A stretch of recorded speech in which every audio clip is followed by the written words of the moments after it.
Good morning, everybody. I wonder if we can get started. Please have a seat so we can get the event started.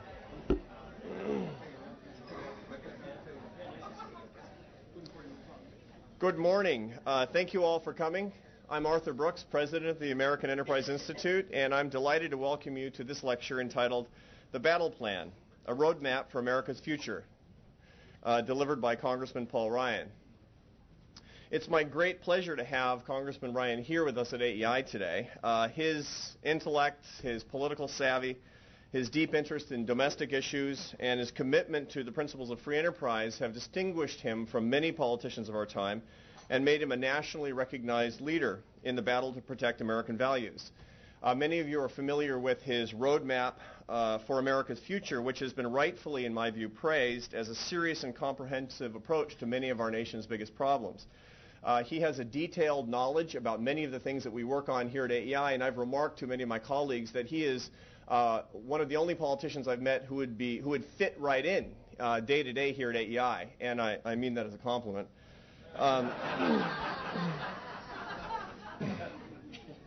I've been privileged to get to know Paul personally over the past couple of years and have been extremely impressed by not just his intellect, but what motivates his work. He doesn't do work just about material prosperity in our country and in our world, but about human flourishing. He understands that our policies today can and should flow from the vision that our founders had for America, a vision that's based on freedom and opportunity, not on statism and redistribution. If we follow the policies of freedom and opportunity, we will be on the road to the pursuit of our happiness. And according to the policies that Paul has pursued, has shown America what we can do, and I think what he'll be talking about here today. He has many admirers here at AEI, including me, and we're honored to have him here. Congressman Paul Ryan.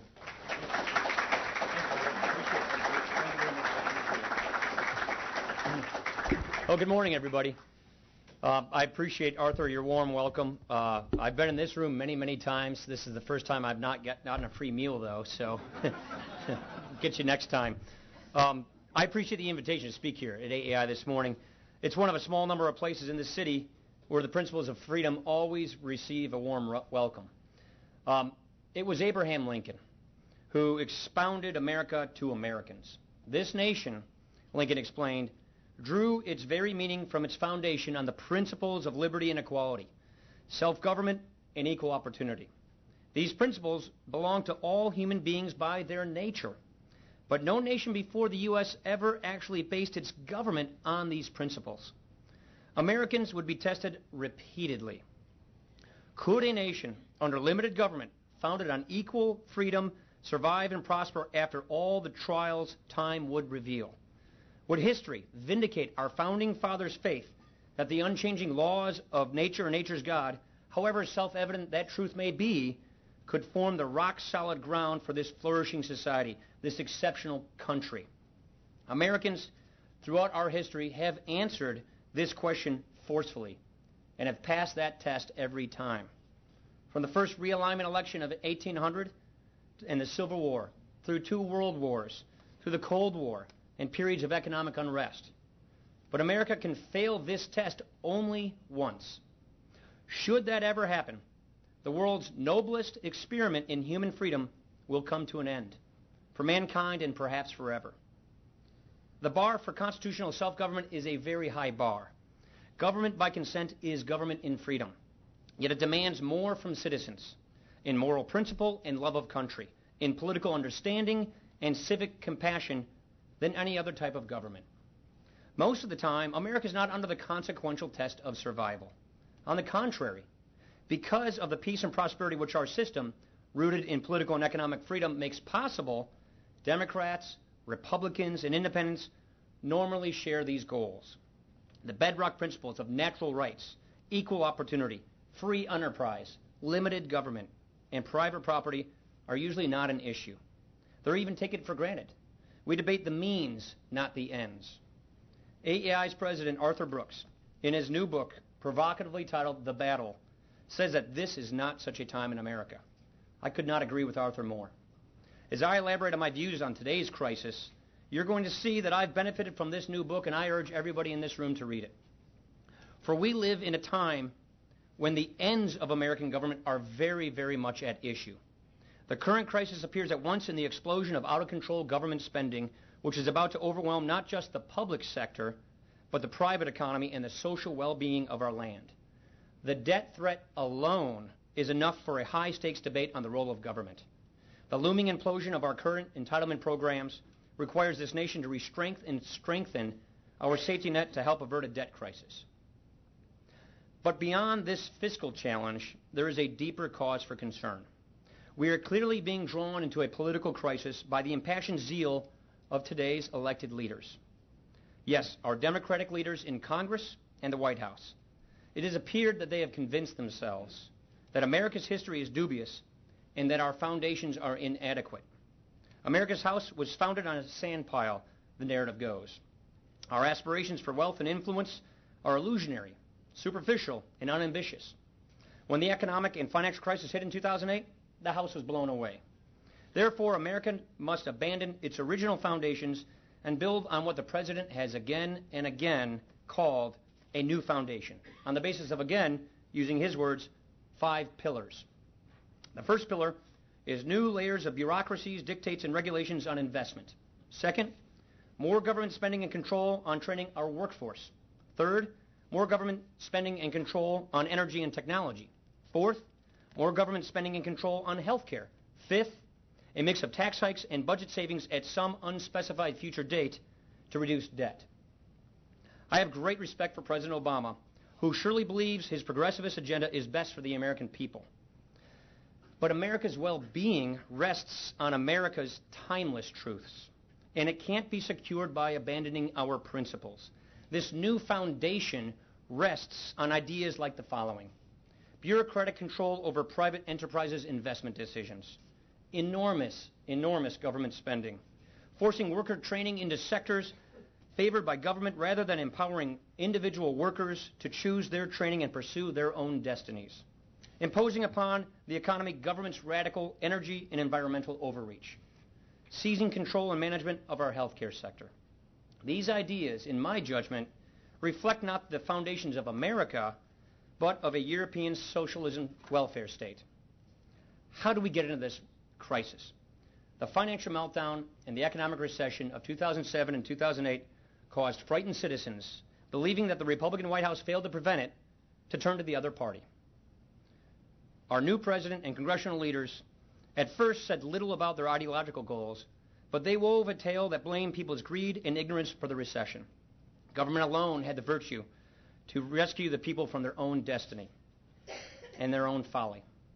To be sure, there were sordid failures on Wall Street, but the revisionist story propagated by those who even now just down the street are signing their financial regulatory scheme into law is so wrong one hardly knows where to begin.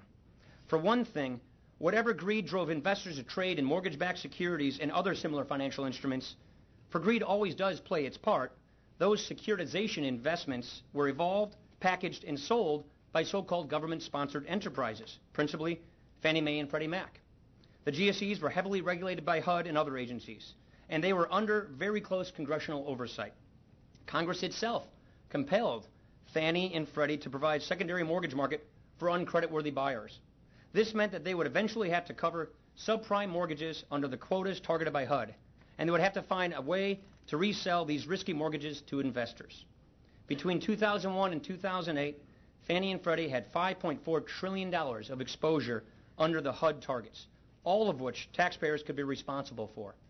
But much were sold to financial investment houses around the world, and the Federal Reserve facilitated these transactions with loose and easy money. Many others followed, but Fannie and Freddie initially created these securities and dominated this market. You know how the chapter on toxic assets ended. And if greed is responsible for the collapse of the housing market, the greed for power among politicians ranks right up there with Wall Street's greed for money, and it's even more dangerous. Banks that have survived are repaying their government funds. As for Fannie and Freddie, the taxpayers are on the hook for something between $150 and $300 billion. While the greed for money is chastened, unlimited government's greed for power is growing. The progressivist tale is wrong because it misstates the very nature of free enterprise. It presumes that free enterprise is materialistic and selfish. The free market is a game of chance. Success or failure depends on the luck of the draw, and the edge goes to the ruthless. The system of free enterprise is unfair as it so goes. The moral is this: government must step in to redistribute the wealth and equalize the results for all. But the prosperity of America finds its real source not in government but in democratic capitalism. People investing, working, and saving in private enterprises. Homes could not be built without private builders, creditors, and workers under a free enterprise system. It's the source of all wealth. It's the satisfaction of all material needs. Our means of transportation, instant global communications, access to information. It's the only spring of progress and innovation in healthcare, in education, and on and on and on. Of course, we understand circumstances beyond anyone's control have an impact. But the human factor in gaining reward is merit. People whose imagination, drive, technical understanding, sensitivity to popular demands, and old-fashioned hard work and success and sweat earn their success. They have a natural right to what they earn. In order for justice and prosperity to prevail, free markets are not left to the law of the jungle, as the progressivists would say. They're limited and structured around the rules that enforce such things as private property rights and contracts, honesty, transparency, open access to competition, freedom of prices, wages, and resource allocation. They also need standards and sound money, as the Constitution provides. While the future may be uncertain, America has seen debt crises before. This is a movie we have seen before. In the 1780s, it nearly destroyed this nation at birth. It dissolved social bonds, weakening economic, personal, social, moral, and political relationships. The key is the loss of sound money, as government monetizes debt to meet rising servicing costs. Money whose value is unpredictable cannot serve its most important purpose, to provide a common rule to equate goods, services, and labor. When social transactions are undermined, people lose trust in one another, and the vacuum must be filled by the power of government. Our founders experienced this firsthand, so they laid their foundations to provide for a limited government with a maximum of entrepreneurial freedom and sound money. They cleared the way for a nationwide open market under rules that help commerce grow. The founders held, moreover, that economic freedom, with its discipline, self-restraint, delayed satisfaction, and rewards for merit, would uplift the moral character of our people. They thought market-produced prosperity was a help to compassionate concern for others, not a hindrance. The British government's interventions in America taught them that arrogance, power lust, materialism, and icy indifference are the hallmarks of uncontrolled government in every age. The natural rights to life, liberty, and the pursuit of happiness had to be secured against arbitrary government no less than criminal predators. This is why they laid down few but strong rules for commercial freedom in the Constitution. These rock-solid principles are the very opposite of the pile of sand, as our president scornfully terms them. He and those who lead Congress seem to be rejecting the original foundation. The breathtaking scope of their ideological project has gradually become clear from their enormous budget and agenda. The project, still drawing on the president's interpretation of the gospel parable of the two houses, is to prove that we must build a new foundation for the American house. Why exactly do these leaders think we want a radical change in principles? Well, over the decades, Democrats and Republicans led us there. The American people were once proud to be independent of government or anyone else for their income and their well-being. Today, we have data that shows as much as 60% of Americans are receiving from government more benefits and services in dollar value than they pay back in taxes. We have reached a tipping point where we have a growing majority of takers and a shrinking minority of makers. A majority of government dependence, a deep recession, and zealous political leaders. These circumstances together, they believe, will drive support for the cradle-to-grave welfare model. I myself believe, with Arthur and others, that most Americans are still not ready to sign on to limitless government. The true lesson of the financial and economic decline is the opposite of the official line. Progressive government's defect It's not personal, it's systemic. After all the claims to competence, expertise, and specialized knowledge compared to the ignorance of the private sector, when you need progressive government to solve a problem, it usually does not have an answer. Without free market democracy, progressivist government is almost helpless. They say that we believe in no government, a sort of Hobbesian state of nature. Not true. We believe in limited government, not weak government. Government should be focused on its high but limited mission to secure every person's natural rights. It should be effective but not all-consuming. We have reached a consensus in America that we ought to have a safety net to help those people who truly cannot help themselves, to help people when they're temporarily down on their luck. I agree with that consensus. But progressivism, especially as it's revealed in its current third wave, is very different. Mr. Obama said in Berlin, quote, "Let us resolve that we will not leave our children a world where the oceans rise and famine spreads and terrible storms devastate our lands." Think about that. Our president sincerely believes that problems without limit can be solved with government without limit. But bigger government cannot produce better solutions, though it may produce more mistrust. And this begins to look like self-government's newest test. Our founders knew that government overrun by bureaucrats would suffer from the worst weaknesses to which human nature is prone. For them, the way to prevent bureaucratic overreach was to divide up the power of government in separate branches, as well as vertically between the state and federal governments. Avoid creating unaccountable bureaucracies and ensure commercial freedom and government by popular consent. And now, we have reached a fork in the road, challenged to make a choice between two paths. And there will be no turning back. The alternative to European-style social welfare unlimited government is still the timeless foundations of America, where government's high but limited mission is to secure the natural rights of all.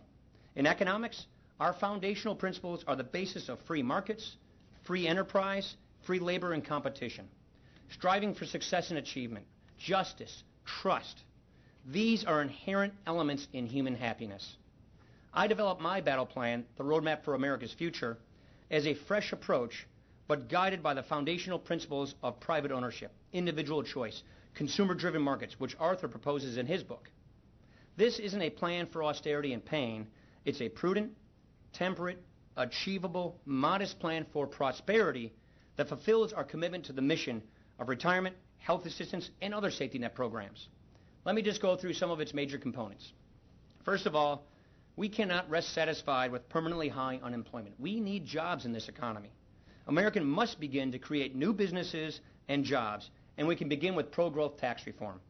The roadmap proposes a simple two-rate income tax structure, 10% on the first $100,000 for couples, 25% above that. It abolishes the AMT. It nearly abolishes all loopholes and credits except for a generous family and personal deductions.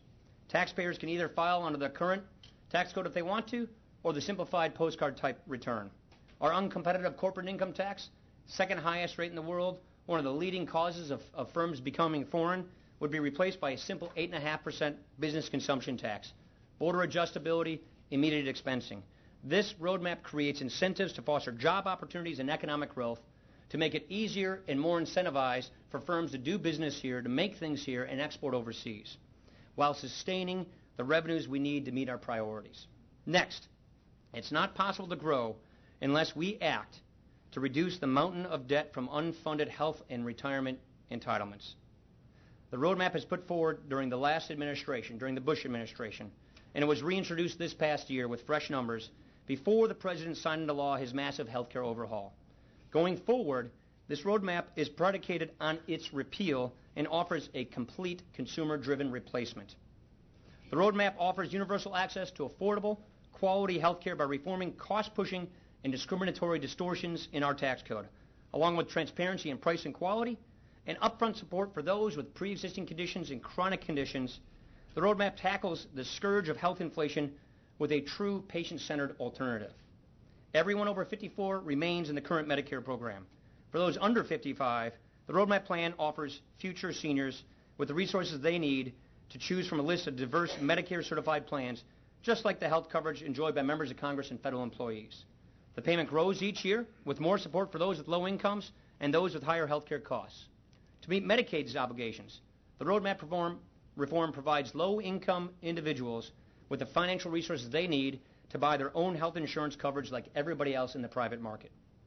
Everyone over 54 will stay in this current Social Security program just as it's designed today, but with their benefits guaranteed. My plan offers those under 55 a choice. Continue to take part in the traditional Social Security program or participate in a retirement system just like the one I have as a congressman.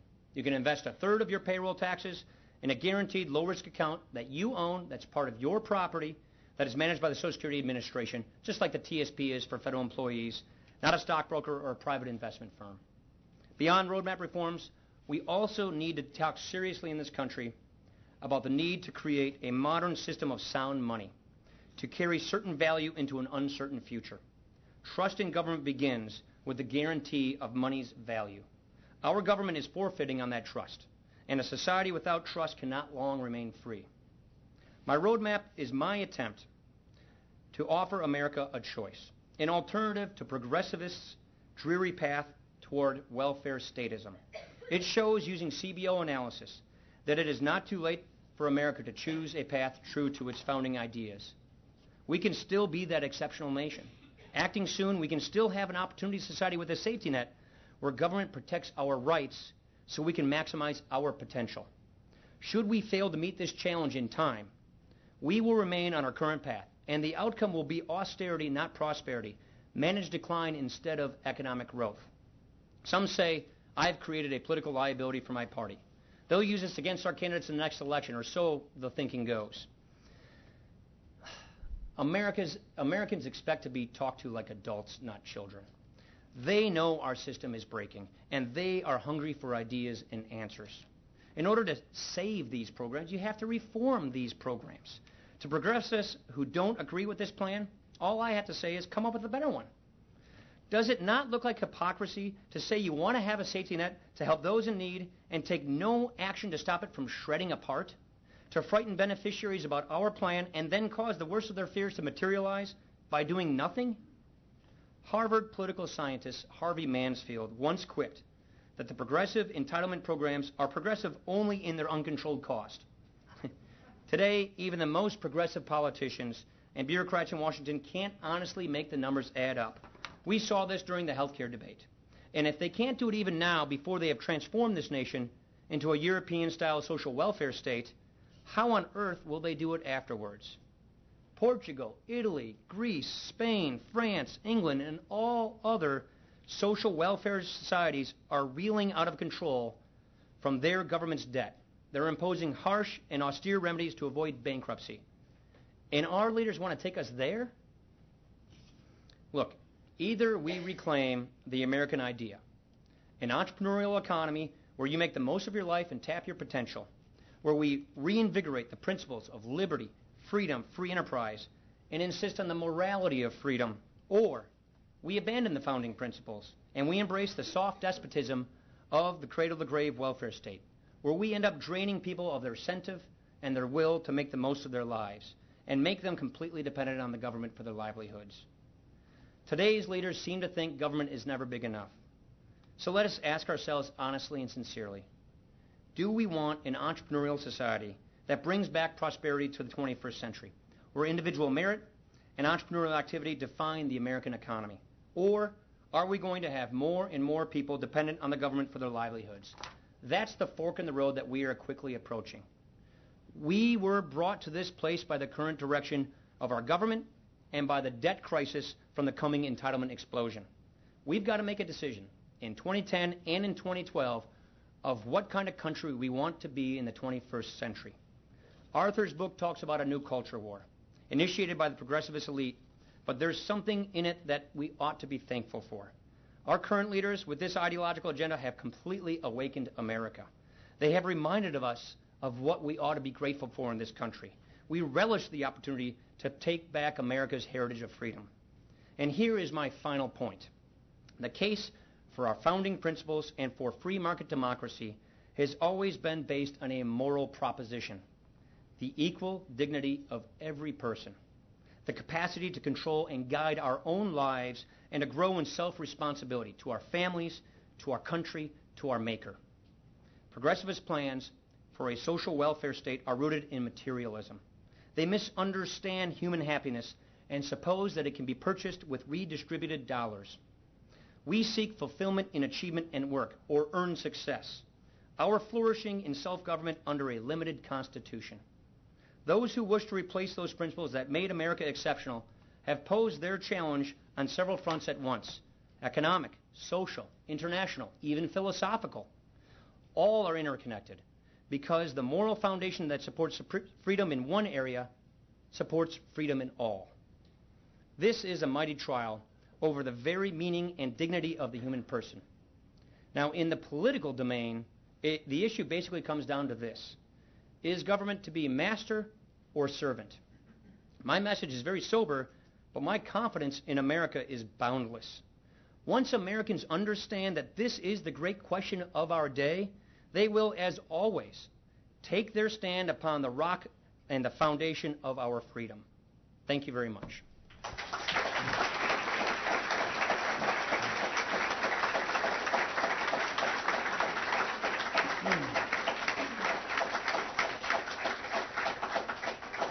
Thank you, Congressman Ryan. We have time for some questions, and I would ask that you follow 3 rules. Number 1, wait for the microphone. Number 2, say who you are. And number 3, put your statement in the form of a question. And I'll let Congressman Ryan actually adjudicate among the Start with Thiessen, and then let's go to Bert, and then somebody I don't know. Mark Thiessen from American Enterprise Institute, former colleague of Paul Ryan's at Empower America many years ago. One area where the Republican Party has traditionally been for increased government spending is national defense. With the brief exception of a period where we sort of peace dividend after the Cold War, from the 1970s on until today, we've been pushing for more defense spending. Now you start hearing rumblings with this movement for fiscal responsibility, starting to hear rumblings on the right that defense shouldn't be exempt from massive spending cuts. What do you think will be the future of the GOP commitment to national defense if we take over in the fall? I believe in sort of the coalition of the Republican Party in a strong national defense party. There's lots of waste that can be saved, and that those savings should go to fulfilling the mission of the Pentagon. But believe me, I've sat in lots of hearings, I've read lots of GAO reports.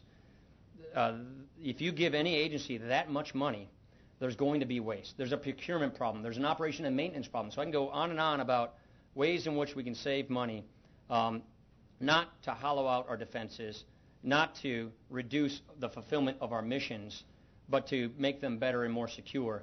But we should make sure we take that scalpel to the Pentagon as well, because I would argue there is a lot of ways to be gotten, but let's not do so at the expense of our fundamental primary function of our federal government, which is to secure our national defense. So I believe in a big cap, and I would believe in a firewall so you can't take money from defense to plow it into all this domestic spending. But under that cap, let's make sure that we can get savings so we can do more with less. Or what do they say these days? Do more with not as much, I think is the way Secretary Gates says it.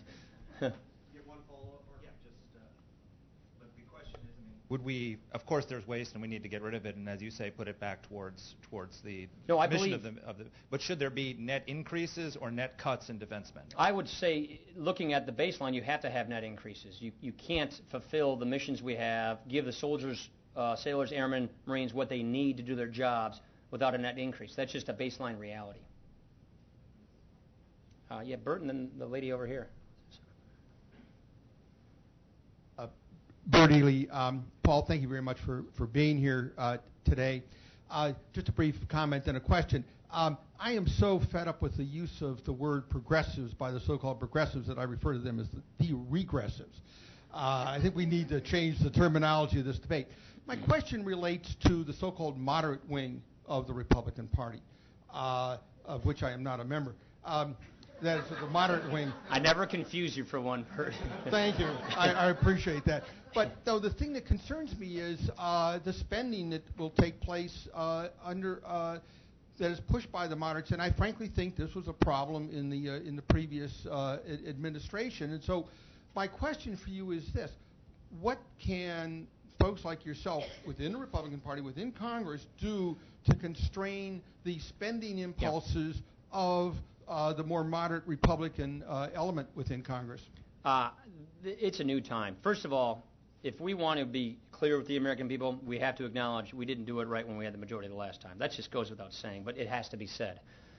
Second of all, those of us who were backbenchers in those days who fought a lot of this stuff, we're not backbenchers anymore. We've ascended to more positions of leadership and responsibility in the fiscal policy of our party that there's no way we're going to let stuff like that happen under our watch or we're leaving. And so, when I got to Congress in '98, I feel like I sort of got there during what I call the atrophy phase of our majority. I like to think it didn't coincide with my arrival, but what happened was we went from a very principled new majority to looking at the Democratic machine we just defeated and decided, let's just turn it into a Republican machine. And then the earmarks and all the other things occurred, and we became sort of an incumbent party. And the end was hanging on to the majority. The majority was not a means to some other end. We lost sight of it. We can't let that happen again. We got the comeuppance, I would argue, we deserved. And so that's why we need to go very clearly to the American people and tell them who we are, what we believe in. That's why I'm putting all these ideas out there to say these are the things we think we need to do to get this country back on a path of prosperity, limited government, individual freedom, and we have to then, if we get elected, we have the moral obligation and the authority to act on those ideas. So it's really important, I think, not to run campaigns on some vague platitudes and rip down the other party to hopefully win an election by default. You have to win an election by acclamation, by aspiration, by telling people who you are, what you're going to do, then go do it when you get there. And that is what atrophied during the last half of our majority. Yeah. Oh. We have a microphone coming. Thank you. Barbara Bowie Whitman. One of the areas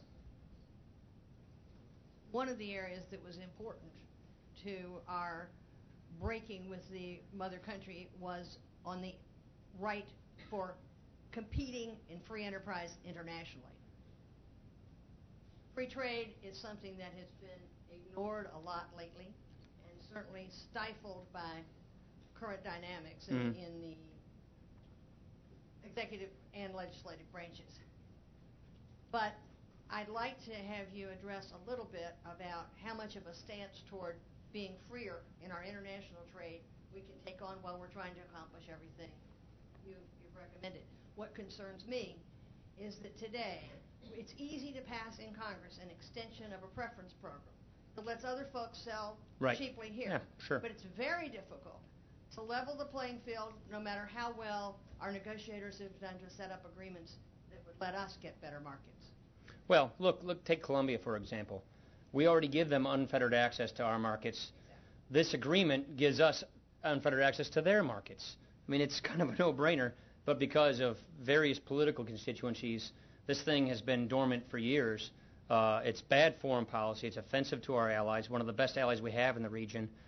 And I'm quite frankly a little embarrassed we haven't done this yet. The way I look at all these issues are two things. We need to do what we can to make us as competitive as possible in the 21st century economy. That's the whole idea of the roadmap. The tax reform provisions are to say, let's find a way to raise the kind of revenue we need to fund this limited government, but to do it as efficiently as possible with the eye on making our firms ultra-globally competitive.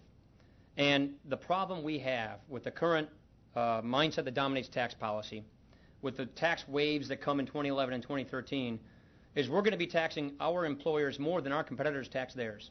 Guess where the jobs then go? Goes there, not here. So, and it's not a zero-sum game. It's a dynamic economy.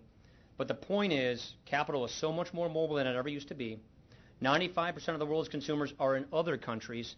And when you're standing still on trade, meaning not doing anything, you're actually going behind because of all of our competitors. All other nations are going around the world and getting preferential agreements for themselves at our expense, denying us access to those markets. So, the way I look at it is good domestic economic policy, tax reform, sound money, spending control, preempting a debt crisis, and opening up trade barriers. Because we're already very generous just about everybody else.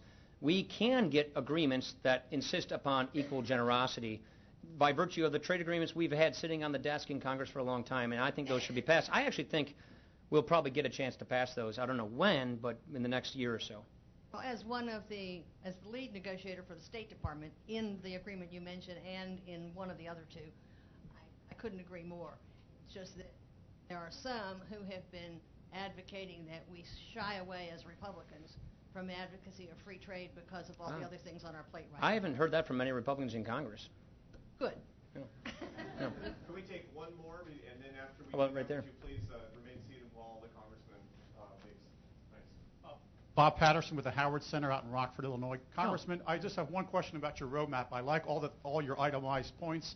One question is, what does your roadmap specifically do to address the social crisis? What I mean by the social crisis is the retreat from lifelong marriage, the decline and breakup of the natural family.